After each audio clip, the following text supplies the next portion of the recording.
In chapter 1107 nga nalaman natin kila Katarina Devon at Van Agur na ang goal daw ng captain nilang si Blackbeard ang buong mundo. During naman sa latter part ng Wano arc nagdeklara nga itong si Shanks naggagalaw na daw sila para kunin ang One Piece treasure. Sa recent chapter naman ng manga nabanggit ni Buggy yung pagkakaroon niya ng interest din sa mundo. At in chapter 1121 naman sinabi nga ni Vegapunk na kung sino daw ang makakakuha sa One Piece treasure ang siyang makakapagdikta ng kapalaran ng mundo. Kung mapapansin nyo lahat nga ng araw ngayon nakatutok na sa One Piece treasure. Literal ngang sinisigaw ni Oda sa mga sumusubaybay sa One Piece na nandito na tayo ngayon sa final saga.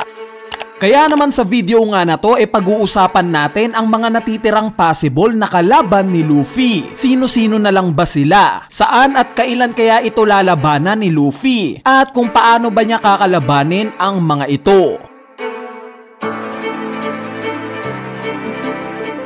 Para umpisahan nga itong topic natin itong mga babanggitin kong kakalabanin ni Luffy inarrange natin sa pagkasunod-sunod. Yung least likely na makakalaban niya hanggang sa most likely o yung sure na talagang 100% na makakalaban niya. At ang una na nga sa listahan natin na masasabi nating least likely na makakalaban ni Luffy sa final saga itong si Shanks.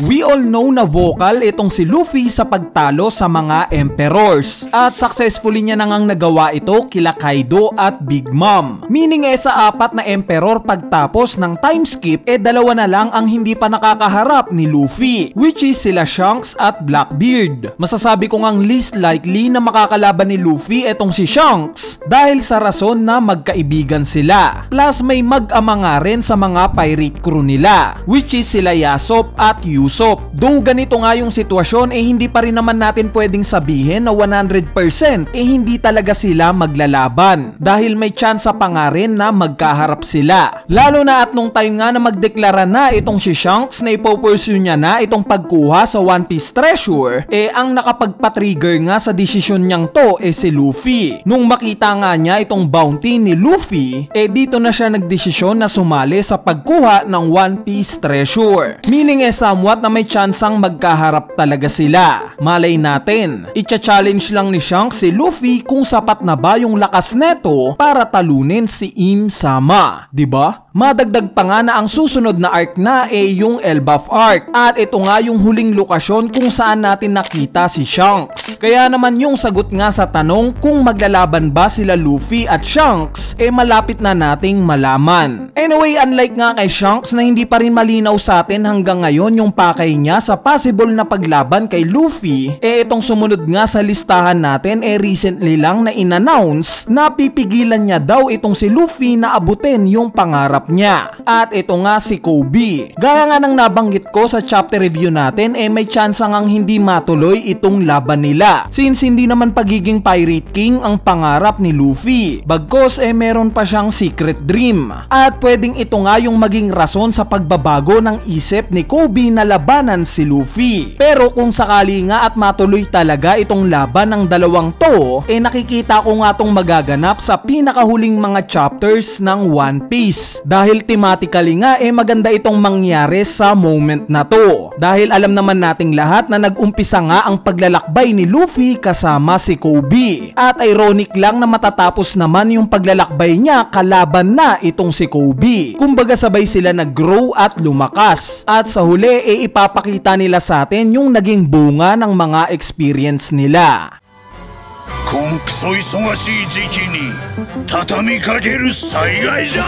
Bale, ang sumunod naman sa listahan natin itong si Fleet Admiral Sakazuki. Nilagay ko nga siya sa gitna ng least likely at most likely dahil para sa akin nga okay lang naman na hindi niya kalabanin si Luffy. Since besides nga sa rason na siya mismo ang pumatay kay Ace, may mga karakter nga rin na pwedeng bumawi para sa naging pagkamatay ni Ace para kay Luffy. Nandyan nga si Garp na nakita nakita naman nating nasaktan ng sobra sa nangyari kay Ace. Nandyan din si Sabo na talagang naapektuhan sa pagkamatay ni Ace. Kaya naman kung ako nga ang tatanungin, pwede nang hindi kalabanin ni Luffy etong si Sakazuki pagdating ng final saga. Though ganito nga wala pa rin namang problema kung magkaharap talaga sila. Dahil gaya nga ng nabanggit ko, revenge nga ito para kay Luffy. Anyway, ngayon mapunta na nga tayo sa listahan ng mga most likely natin, o yung sure na 100% na talagang makakalaban ni Luffy sa final saga. Ang una na nga dito itong si Blackbeard. Similar nga sa rason kay Shanks, itong si Blackbeard na nga lang ang hindi pa natatalo ni Luffy sa mga Emperor. Kung talagang ang habol gumante ni Luffy para sa naging pagkamatay ni Ace, sa tingin ko nga na mas karapat dapat niya itong gawin kay Blackbeard. Dahil itong si Blackbeard nga ang naging punot dulo kaya nakuha ng Marines itong si Ace. Bukod nga sa rason na to, alam naman nating lahat na matagal nang pinaparalel ni Oda itong si Blackbeard kay Luffy. Mula nga sa pirate crew nila hanggang sa pangarap nila. Kumbaga kung si Luffy ang liwanag, itong si Blackbeard naman ang dilim. So madalas nga itong pinapakita sa atin ni Oda. At lastly, ang huling karakter nga na 100%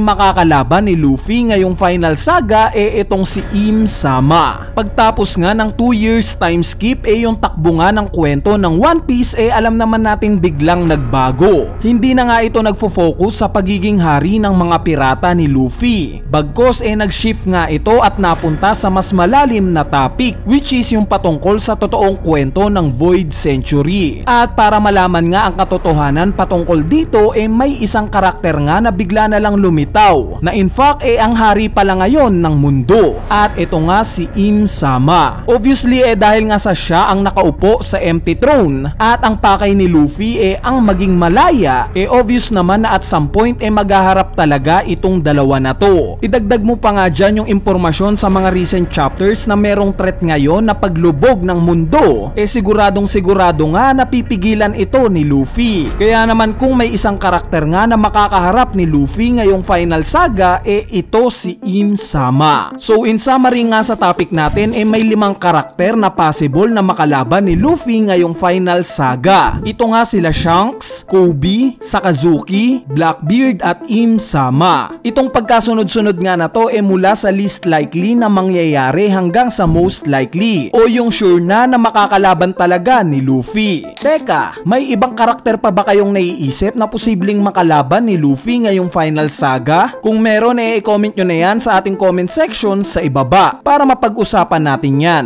Anyway, ayan na nga yung topic natin ngayong araw at sana na-enjoy nyo. Kung trip nyo pa nga ng mga ganitong analysis video, huwag nyo nang kalimutang pindutin yung like button dahil napakalaking tulong na nga niyang like nyo para sa ating channel. So yun lang, peace!